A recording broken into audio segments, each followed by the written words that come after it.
قرآن مجید خوبصورت آواز میں سننا پسند کرتا ہوں۔ ہمیشہ قراء کو کہتا ہوں کہ قرآن مجید نہایت خوبصورت آواز میں پڑھا کرو۔ آپ پوچھیں کیوں؟ اس لیے کہ قرآن بڑا خوب کلام ہے۔ واہ، بڑا خوب کلام اور بڑے خوبی والے رب کا کلام ہے۔ بڑا خوب کلام ہے۔ زیب یہی دیتا ہے کہ اس بڑے خوب کلام کو خوبصورت آواز نہیں پڑھا جائے۔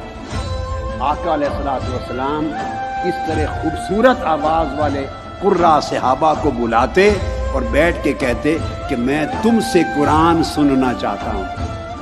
آقا آپ مجھ سے قرآن سنتے ہیں؟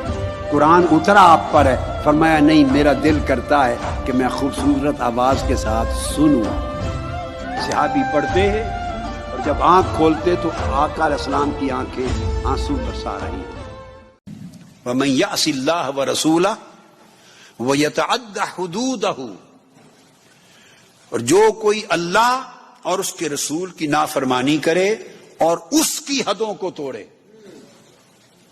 دو کی بات ہو رہی ہے، اللہ اور اس کے رسول کی نافرمانی کرے تو کیا ہونا چاہیے تھا؟